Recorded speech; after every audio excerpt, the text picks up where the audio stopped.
ইলামবাজারে ISF এর জনসভা থেকে চন্দ্রনাথ সিনহা ও অভিষেক বন্দ্যোপাধ্যায়কে কটাক্ষ করেন ও মুখ্যমন্ত্রীকে চ্যালেঞ্জ ছুড়ে দেন নওশাদ সিদ্দিকী। বোলপুর বিধানসভার অন্তর্গত ইলামবাজারের মাঠে আইএসএফ এর পক্ষ থেকে একটি জনসভার আয়োজন করা হয়। ওই সভায় উপস্থিত ছিলেন আইএসএফ ভাঙ্গুরের বিধায়ক নওশাদ সিদ্দিকী সহ দলের একাধিক নেতা ও কর্মীরা। সভা মঞ্চ থেকে নওশাদ সিদ্দিকী নাম করে রাজ্যের ক্ষুদ্র কুটির শিল্প এবং কারামন্ত্রী চন্দ্রনাথ সিনহাকে তীব্র আক্রমণ করেন। তিনি বলেন, ওয়াকফ আইন, আদিবাসীদের জমি সংরক্ষণ সংক্রান্ত আইন, সিএএ ও এনআরসি এই সমস্ত আইন সংসদে পাশ হওয়ার পর তার বিরুদ্ধে প্রতিবাদ করায় তাকে জেল খাটতে হয়েছে। অথচ ইলামবাজারের বিধায়ক তথা রাজ্যের মন্ত্রী হওয়া সত্ত্বেও চন্দ্রনাথ সিনহা এসব ইস্যুতে কোনো প্রতিবাদ করেননি বলেই জেলে যেতে হয়নি বলে দাবি করেন নওশাদ। তিনি আরও অভিযোগ করেন, সংখ্যালঘু মানুষদের স্বার্থে রাজ্যের শাসক দল কোনো কার্যকর পদক্ষেপ নেয়নি, বরং তাদের বিভ্রান্তির বার্তা দেওয়া হচ্ছে। সভা থেকে বীরভূম জেলা তৃণমূল কংগ্রেসের কোর কমিটির সদস্য রবি মুর্মুকে নাম না করে কটাক্ষ করেন আইএসএফ বিধায়ক। তার অভিযোগ, আদিবাসী সমাজের মানুষ হয়েও আদিবাসীদের কাস্ট সার্টিফিকেট প্রকৃত প্রাপকদের হাতে পৌঁছে দেওয়ার জন্য তিনি কোনো উদ্যোগই নেননি, বরং আদিবাসী নন এমন বহু মানুষ এই সার্টিফিকেটের সুবিধা পাচ্ছেন, অথচ এই অনিয়মের বিরুদ্ধে কোনো প্রতিবাদ করা হয়নি। জোট করলে সুবিধা হবে। আমরা 2026 নির্বাচনে শুধু আপনার কংগ্রেস আইএসএফ না বা লেফট ফ্রন্ট না, আমরা চাইছি বিজেপি ও তৃণমূল যত শক্তি আছে ঐক্যবদ্ধ করতে, করে বিজেপি এবং তৃণমূলের বিরুদ্ধে লড়াই করতে। বীরভূম জেলার ক্ষেত্রে এখন কত দেবে এখনো আমাদের স্টেজে আছে, আমরা আলোচনার জায়গায় রেখেছি, ওটা আমরা এখনই ডিসক্লোজ করব না। তবে আমরা সিপিএম বামেদের সাথে একটা আলোচনায় পৌঁছেছি, আমরা সেখানে তাদেরকে জানিয়েছি আমাদের কোথায় কোথায় টার্গেট আছে বীরভূম জেলায়। তবে আমরা প্রার্থী দিচ্ছি, জোট হলে সংখ্যা আমরা কমবে প্রার্থী, যদি একাই বাই চান্স লড়াই করতে হয় তাহলে বাড়বে। তবে আমি আশা করব যে আমাদের জোটে লড়াই করবো। হুমায়ুন কবিরের সাথে কোনো রূপ আলোচনা হলো না? আমার সাথে আলোচনা হয়নি। উনি 22 তারিখে সম্ভবত দলের আত্মপ্রকাশ করবেন। উনি আত্মপ্রকাশ করার পরে ওনার দলের এমস অবজেক্ট আমরা দেখব, উনি কি কি বিষয় নিয়ে কাজ করতে চাইছেন। যদি আমাদের মতদর্শের সাথে ম্যাচ করে নিশ্চিতভাবে তখন আলোচনা শুরু হবে। জোটের জায়গা খোলা থাকছে না, দেখুন আমি কি বলে আমার বক্তব্য, বিজেপি তৃণমূলের বিরুদ্ধে যে সমস্ত সেকুলার ফোর্স গুলো আছে ঐক্যবদ্ধ করতে হবে।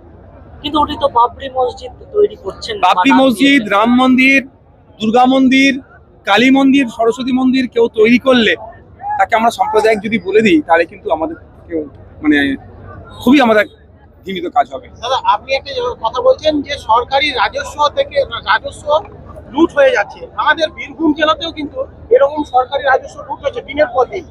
পাথর, আপনি যেমন কয়লা বললেন, বালি বললেন, পাথর নিয়েও কিন্তু প্রচুর দেদার টাকা লুট হচ্ছে। যেমন 2022-23 সালে 250 কোটি টাকা এখান থেকে ডিসিআর থেকে উঠেছিল, সেই জায়গায় আপনার 25-26-এ দেখা যাচ্ছে 50 কোটি টাকা হয়েছে, মানে 200 কোটি টাকা কম হয়েছে। এইটা নিয়ে কি বলবেন, এই টাকা যাচ্ছে কোথায়? দেখুন, তুলনামূলক আরো বেশি হওয়া দরকার ছিল। পাথর 2022-23 সালে আমাদের কথা আমরা যে দামে কিনেছি, এখন তার দাম অনেক বেড়ে গিয়েছে। স্বাভাবিকভাবে সরকারি কোষাগারে আরো বেশি জমা পড়া দরকার। মধ্যখান থেকে দালাল মিডিয়েটররা খাচ্ছে আর এঘাট ওঘাট করে কালীঘাটে যাচ্ছে। এই বন্ধ আমরা করতে চাই। আর এরপরে শুধু টাকা নাই করছে।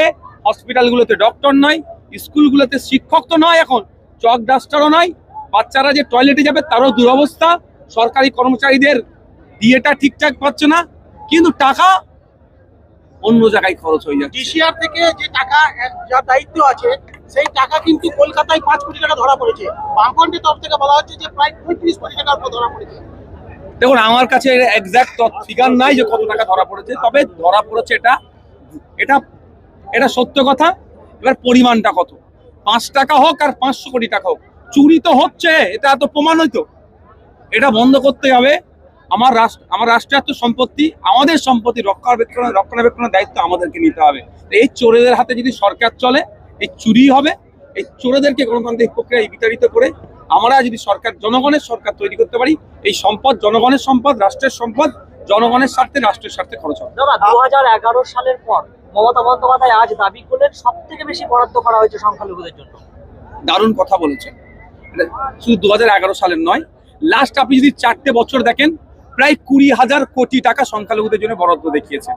খাতায় কলমে বরাদ্দ দেখে লাভ কি হবে? এই মেসিকে দেখানোর মতো টিকিট আছে, আমার ভ্যালিড পাস আছে, আমি মেসিকে দেখতে পাবো, দেখতে দর্শনের, মেসি দর্শনের, কিন্তু আমি মেসি দর্শন করতে পারলাম না।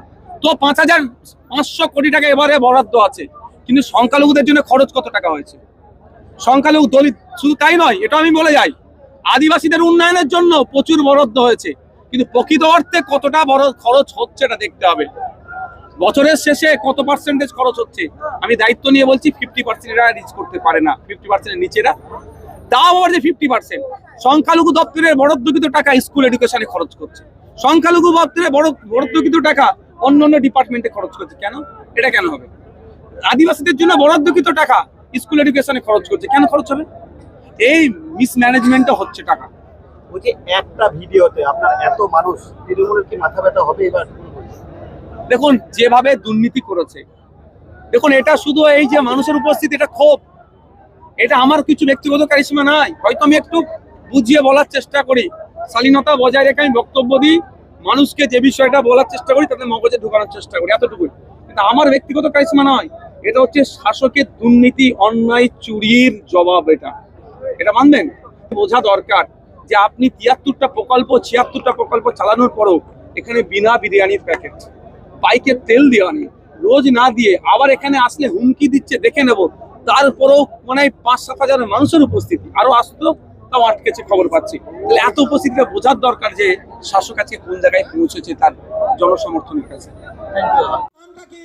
এদিন তৃণমূলের সর্বভারতীয় সাধারণ সম্পাদক অভিষেক বন্দ্যোপাধ্যায়কেও কটাক্ষ করেন নওশাদ সিদ্দিকী। তিনি বলেন, নিজে জেল খেটে এসেছেন এবং জেলের অভিজ্ঞতা তার আছে।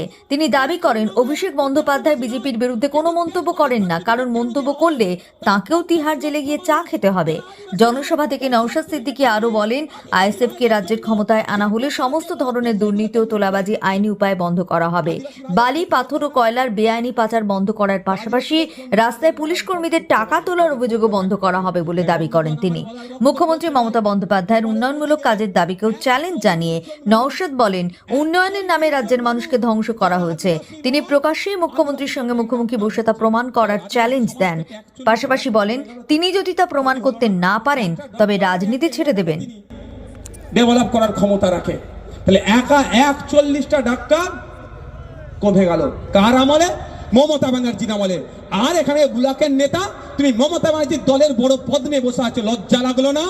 আমার মতো ছেলে ওদের রিজাইন দিয়ে পালিয়ে আসতাম, যে আমার সমাজের কথা, সোসাইটির কথা, আমার জাতের সাথে তুমি ইনজাস্টিস করছো, আমি তোমার পদ নিয়ে বসে থাকবো? ওই পদ আমার প্রয়োজন নেই। বাবু বসুন, আপনারা যে ফেক ST SC সার্টিফিকেটের বিরুদ্ধে আমাদের লড়াই সংগ্রাম চলছে, আপনাদেরকে সাথ দিতে হবে। বক্তব্য আমি আর দীর্ঘায়িত করব না, বক্তব্য আমি আর দীর্ঘায়িত করব না।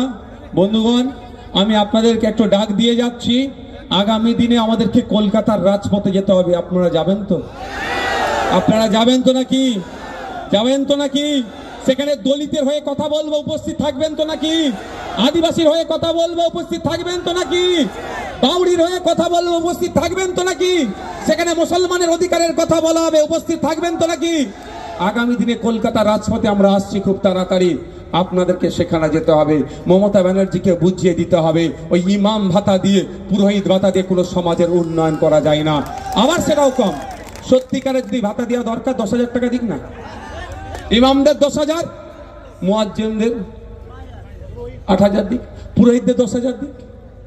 যদি তুমি দিতেই চাও, আরো অন্যান্য ধর্ম আছে, ধর্মগুরুদের, আদিবাসী সমাজের যে ধর্মগুরুরা আছে তাদেরকেও, বৌদ্ধ সমাজের ধর্মগুরুরা আছে তাদেরকে দিক। আর নালে সবটাই 1,000 টাকা, 2,500 টাকা দিয়ে লাভটা কি হবে? এগুলো বন্ধ করতে হবে। তো এই সমস্ত বিষয়বস্তুকে নিয়ে আগামী দিনে কলকাতার রাজপথে আমরা আসতে চাইছি, আপনারা আসবেন তো নাকি? আর দেউচা পাঁচামিরে যেভাবে আদিবাসীদেরকে উচ্ছেদ করা হচ্ছে, দেউচা পাঁচামিরে আদিবাসীদেরকে নিয়ে যেভাবে উচ্ছেদ করার পরিকল্পনা চলছে, এর বিরুদ্ধে আগামী দিনে আমরা সিউড়িতে হয়তো যেতে পারি। আপনারা সাথ দেবেন তো? সাথ দেবেন তো ভাই? সাথ দিতে একসাথে লড়াই করতে হবে। আজকের প্রোগ্রাম এখানেই আমরা শেষ করলাম। আপনারা